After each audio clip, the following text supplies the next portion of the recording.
اب انسانی تمدن کے دو بہت اہم مسائل ہیں اور بڑے گہرے فلسفیانہ اہمیت کے حامل۔ پہلا مسئلہ ہے گناہوں کے بارے میں کہ ان میں ایک تقسیم ہے کبائر اور صغائر کی۔ بڑے بڑے گناہ، سب سے بڑا گناہ شرک ہے، کفر ہے۔ پھر یہ کہ جو فرائض ہیں ان کا ترک کرنا کبائر میں شامل ہوگا، جو حرام چیزیں ہیں ان کا ارتکاب کبائر میں شامل ہوگا۔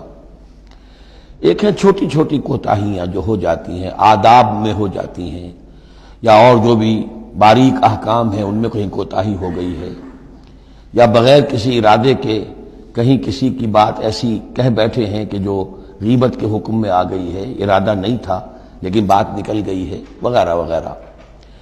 اس میں جو ایک ہیلدی ایٹیٹیوڈ ہے وہ یہ ہے کہ کبائر کا پورے اہتمام کے ساتھ بندوبست کیا جائے کہ اس سے انسان بالکل پاک ہو جائے، فرائض کی پوری ادائیگی، محرمات سے اجتناب مطلق۔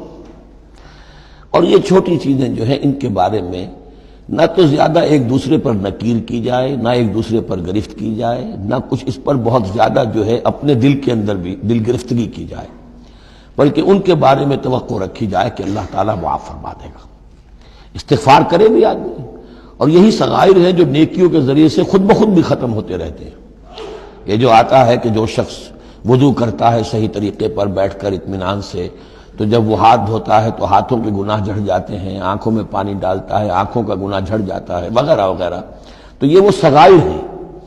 ان الحسنات یذہبن السیئات، یہ نیکیاں جو ہیں ان بدیوں کو دور کر دیتی ہیں۔ کبائر معاف نہیں ہوتے اس سے۔ نیکیوں سے جن گناہوں کی معافی کا از خود اعلان ہے قرآن میں، وہ کبائر نہیں صغائر ہیں۔ کبائر توبہ کے بغیر وہ نہیں بخشے جا سکتے، توبہ کرنی ہوگی۔ اور جو اکبر الکبائر ہے شرک، اس کے بارے میں تو 2 مرتبہ اس صورت میں آئے گا، ان اللہ لا یغفر ان یشرک بہ ویغفر ما دون ذلک لمن یشاء، وہ ہم پڑھیں گے بعد میں۔ لیکن ایک پرورٹڈ قسم کی مذہبی شخصیت ہوتی ہے، مذہبی مزاج، پرورٹڈ، بس شدہ۔ جو کبائر ہیں وہ تو ہو رہے ہیں، سود خوری ہو رہی ہے، جو کچھ ہو رہا ہے حرام خوری ہو رہی ہے، چھوٹی چھوٹی باتوں پر نکیر ہو رہی ہے، یہ پائنچا تمہارا نیچے کیوں چلا گیا ہے، اس کے اوپر ساری گرفت ہو رہی ہے، یہ کیا ہو گیا ہے، تمہاری داڑھی جو ہے شرعی نہیں ہے، اس کے اوپر گرفت ہو رہی ہے۔ یہ چیزیں جو ہیں دس از پرورش، یہ مذہب کو بس کر دینے والی بات ہے۔ قرآن مجید میں اس معاملے کو 3 جگہ پر نقل کیا گیا ہے کہ یہ فلسفہ جو ہے کہ چھوٹی چیزوں کے بارے میں درگزر سے بھی کام لو، اور یہ کہ بہت زیادہ متفکر بھی نہ ہو، سینس آف پروپورشن ہونا چاہیے۔ ان تجتنبوا کبائر ما تنہون عنہ، اگر تم اجتناب کرتے رہو گے ان بڑے بڑے گناہوں سے جن سے کہ تمہیں روکا جا رہا ہے، نکفر عنکم سیئاتکم، تمہاری چھوٹی برائیوں کو ہم خود ہی دھوتے رہیں گے، پاک کرتے رہیں گے، صاف کرتے رہیں گے۔ جو بھی نیک کام کرو گے ان کے حوالے سے وہ جو فروگزاشتیں ہیں وہ خود بخود بھی دھلتی رہتی ہیں۔ وَنُدْخِلْكُمْ مُدْخَلًا كَرِيمًا، اور تمہیں داخل کریں گے بہت ہی باعزت جگہ پر، جہاں کیا تمہارا مقام جو ہے باعزت اکرام کے ساتھ ہوگا۔ یہ مضمون سورہ شورى میں بھی آیا ہے، پھر سورۃ النجم میں بھی ہے، 3 مرتبہ یہ مضمون قرآن میں آیا ہے۔ دوسرا مسئلہ جو ہے انسانی معاشرے میں وہ فضیلت کا ہے۔ اب ظاہر بات ہے کہ تمام انسانوں کو ایک جیسا تو نہیں بنایا ہے اللہ نے، کسی کو خوبصورت بنا دیا، کسی کو بدصورت بنا دیا، کسی کا قد اونچا ہے، کوئی ٹھگنے قد کا ہے، لوگ اس پر ہنستے ہیں، یا کسی کو مرد بنا دیا، کسی کو عورت بنا دیا۔ اب عورت اپنے اندر ہی اندر کڑھتی رہے مجھے عورت کیوں بنایا، تو اس کا حاصل کیا ہوگا؟ یا کوئی بدصورت انسان ہے، ٹھگنا ہے کسی اور اعتبار سے، دوسرا شخص ہے وہ دیکھتا ہے کہ وہ تو بڑا اچھا ہے، تو اب اس کے اوپر کڑھنے کی بجائے کیا ہونا چاہیے کہ اللہ تعالیٰ نے مجھے جو کچھ دیا ہے مجھے اس کے اوپر صبر اور شکر کرنا چاہیے، اور جو فضل ہے کسی اور چیز میں بھی ہو سکتا ہے، میں نیکی میں آگے بڑھ جاؤں، میں خیر کے کاموں میں آگے بڑھ جاؤں، میں علم میں آگے بڑھ جاؤں، تو یہ چیزیں جو ہیں انسان دوسری چیزوں سے اپنی ان کی تلافی کر لے، بجائے اس کے کہ ایک نیگیٹو اس کی سائیکالوجی ڈیولپ ہوتی چلی جائے، کڑھنا اور اندر ہی اندر جھڑتے رہنا، جس سے کہ پھر طرح طرح کی جو ذہنی بیماریاں پیدا ہوتی ہیں، انہی کانفلکٹس کی وجہ سے، انہی فرسٹریشنز کی وجہ سے مینٹل بیلنس آدمی لوز کر بیٹھتا ہے۔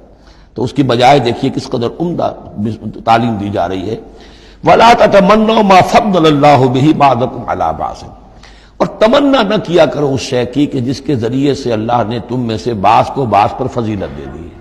اب اللہ کی دی ہوئی فضیلت ہے، اس میں آپ تمنا کریں، اور دوسری طرف یہ کہ اس میں حسرت ہو جائے۔ اب اس میں خاص طور پر جو مسئلہ ہے انسانوں میں، جو آج کا سب سے بڑا مسئلہ ہے دنیا میں، جیسا کہ میں نے بتایا ایکسپلائٹ کیا جا رہا ہے، مساوات مرد و زن۔ اب یہ بھی ایک فضیلت ہے، کسی کو اللہ نے مرد بنایا، کسی کو عورت بنایا۔ اب پہلی بات یہ بتائی جا رہی ہے للرجال نصیب مما اکتسبوا، مردوں کے لیے حصہ ہے اس میں سے کہ جو وہ کمائیں گے، وللنساء نصیب مما اکتسبن، اور عورتوں کے لیے حصہ ہے اس میں سے جو وہ کمائیں گی۔ یعنی جہاں تک نیکیوں کا معاملہ ہے، بدیوں کا معاملہ ہے، خیرات کا معاملہ ہے، حسنات کا معاملہ ہے یا سیئات کا معاملہ ہے، اس میں بالکل ایکویلٹی ہے۔ مرد نے نیکی کمائی اس کے لیے، عورت نے نیکی کمائی اس کے لیے، اس میں برابری ہے۔ عورت نیکی میں مرد سے آگے نکل جائے، اتنے مرد ہوں گے کروڑوں کہ جو رش کریں گے حضرت خدیجہ کی کے مقام پر، کہ جو ان کا نمایاں ہوگا قیامت کے دن، یا حضرت عائشہ یا حضرت فاطمہ کا مقام، تو وہ عورتیں تھیں اور مرد ہوں گے بڑے بڑے، لیکن یہ کہ ان کی خاک کو بھی نہیں پہنچ سکیں گے۔ تو یہ ہے کہ اس میں تسلیم کرے آدمی، تسلیم و رضا، کہ جو بھی اللہ نے مجھے بنا دیا اور مجھے دیا ہے، اب مجھے اس میں بہتر سے بہتر کرنا ہے۔ یہ میرا شاکلہ تو اللہ کی طرف سے آ گیا ہے، کل یعمل علی شاکلتہ، اور جو ہم پڑھ چکے سورہ بقرہ میں کہ لا یکلف اللہ نفسا الا وسعہا، وسع جو ہے وہ اللہ نے بنا دی ہے۔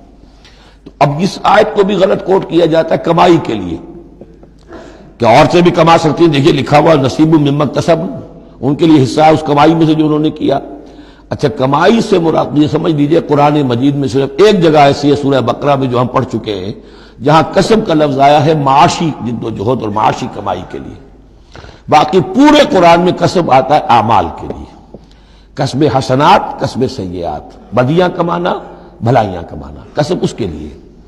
اور دلیل اس کی یہاں کیا ہے، مما اکتسبنا نصیب۔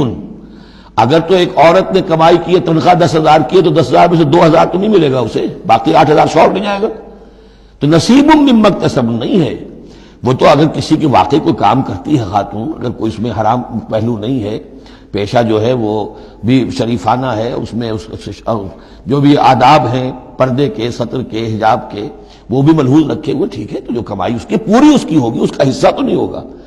اعمال میں البتہ آیا ہے کہ اعمال میں جو ہے مختلف اعمال کے مراتب ہوتے ہیں، کتنا خلوص نیت کتنا تھا، آداب کتنے ملحوظ رکھے، یہ ہم سورہ بقرہ میں حج کے ذکر میں بھی پڑھ چکے ہیں کہ ان لوگوں کے لیے بھی نصیب مما کسبوا، جو انہوں نے کمایا ہوگا اس میں سے حصہ ملے گا۔ تو یہاں پر یہ نیکی اور بدیوں کا تذکرہ ہے، یعنی جہاں تک مورل لیول ہے اس میں عورت اور مرد برابر ہیں، ہیومن ڈگنیٹی، ہیومن آنر اس میں برابر ہے، مورل لا برابر ہے۔ لیکن یہ ہے کہ باقی جو معاشرتی ذمہ داریاں ہیں اور ان کے حوالے سے جو تقسیم کار اللہ نے رکھی ہے، اس کے اعتبار سے فرق ہے۔ اب اس فرق کے ساتھ اگر عورت ریکنسائل نہ کرے اور اس پر کڑتی رہے اور مرد کے بالکل برابر ہونے کی کوشش کرے، تو فساد کا سارا معاملہ جو ہے اس معاشرے کا، وہ فساد کے نظر ہو جائے گا۔ وَاسْأَلُوا اللَّهَ مِنْ فَضْلِهِ، اور اللہ سے اس کا فضل تلاش کرو۔ اے اللہ تو نے مجھے اس معاملے میں کم رکھ دیا ہے، اے اللہ مجھے اس معاملے کے اندر تو مجھے ہمت دے، میں ترقی کروں، تو اللہ تعالیٰ بہت سے لوگوں کو کسی اور پہلو سے نمایاں کر دیتا ہے۔ ان اللہ کان بکل شیء علیما، یقیناً اللہ تعالیٰ ہر شے کا علم رکھتا ہے۔